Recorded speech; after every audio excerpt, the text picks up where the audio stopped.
जय माता दी। माँ तेरे दरबार से कोई खाली ना जाए, सबकी झोली भर देना माँ। माँ दुर्गा नवरात्रि का छठा उपवास है। माँ सबको मनमांचित फल देने वाली है। आज माँ के दरबार से कोई खाली ना जाएगा। इन 9 दिनों में सबकी मुराद पूरी करती है माँ। बोलो जय माता दी। इस पाठ का फल प्राप्त करने के लिए विशेष नियमों का ध्यान रखना बहुत ही आवश्यक है। पाठ करते समय शरीर, वस्त्र, आसन शुद्ध होना चाहिए। यदि आसन ऊन का हो तो श्रेष्ठ होता है। इसके साथ ही हृदय में शुद्धता और श्रद्धा से पूर्ण होना चाहिए। मन में किसी के प्रति बुरी भावना न हो। दूसरों की निंदा, झूठ, कड़वी वाणी न बोले। शुद्धता, सात्विकता का ध्यान रखें। बासी और झूठा भोजन कदापि न करें। नवरात्रि के पाठ में ब्रह्मचार्य धारण करें। 9 दिन अवश्य। नास्तिक, दुष्टों और गो ब्राह्मणों से द्वेष रखने वालों से दूरियां बना के रखें। दिन में सोना तथा चारपाई पर भी सोना वर्जित होता है। काम, क्रोध, लोभ, माया से बचना चाहिए। जगदम्बा, भगवती, चंडी की मूर्ति या चित्र, पुस्तक आदि विधिपूर्वक पूजन करें और इन्हें ऊंचे स्थान पर स्थापित करें।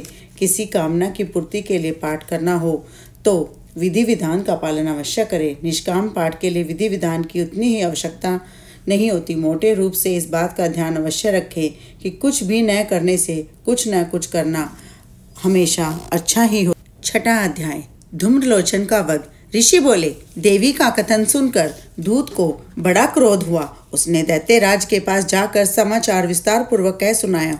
दूत के वचन को सुनकर दैत्यराज कुपित हो उठा और असुर सेनापति धूम्रलोचन से बोला, धूम्रलोचन, तुम शीघ्र अपनी सेना को साथ लेकर जाओ और उस दुष्टा को केश पकड़कर घसीटते हुए बलपूर्वक यहाँ लेकर आओ। उसकी रक्षा करने के लिए यदि कोई दूसरा खड़ा हो, वह देवता, यश अथवा गंध कोई भी हो, क्यों न हो, उसे अवश्य मार डालना। ऋषि बोले, शुभ के इस प्रकार से आज्ञा देने पर धूम्रलोचन दैत्य से 60,000 असुरों की सेना लेकर वहां से तुरंत प्रस्थान किया।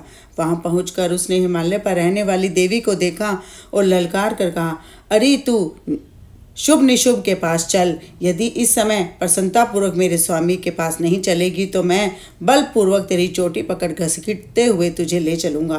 देवी बोली, तुम्हें दैत्यों के राजा ने भेजा है। तुम स्वयं भी बलवान हो और तुम्हारे पास विशाल सेना भी है। ऐसी दशा में यदि मुझे बलपूर्वक ले चलोगे तो मैं तुम्हारा क्या कर सकती हूँ। ऋषि बोले, देवी के यूं कहने पर दैत्य धूम्रलोचन उनकी ओर दौड़ा।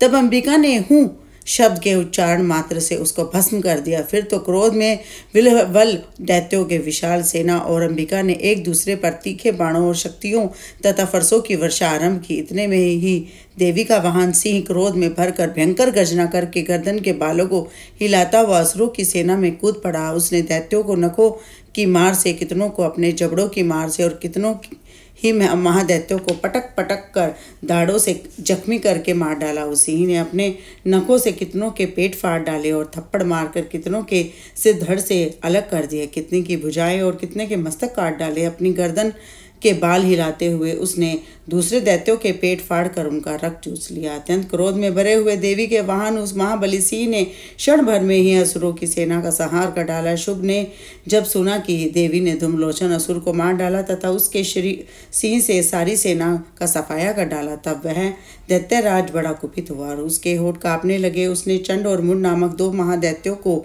आज्ञा दी कि हे चंड, हे मुंड, तुम लोग बहुत ही बड़ी सेना लेकर जाओ और उस देवी के झोंटे पकड़कर अथवा उसे बांधकर शीघ्र यहाँ ले आओ। यदि इस प्रकार सबको लाने में तुम्हें संदेह हो तो युद्ध में सब प्रकार के अस्त्र शस्त्र तथा समस्त असुरों सेना का प्रयोग करके उसका वध कर डालना। उस दुष्टा की हत्या होने तथा सिंह के भी मारे जाने पर उस अंबिका को बांधकर साथ शीघ्र ही लौटाना। जय माता दी।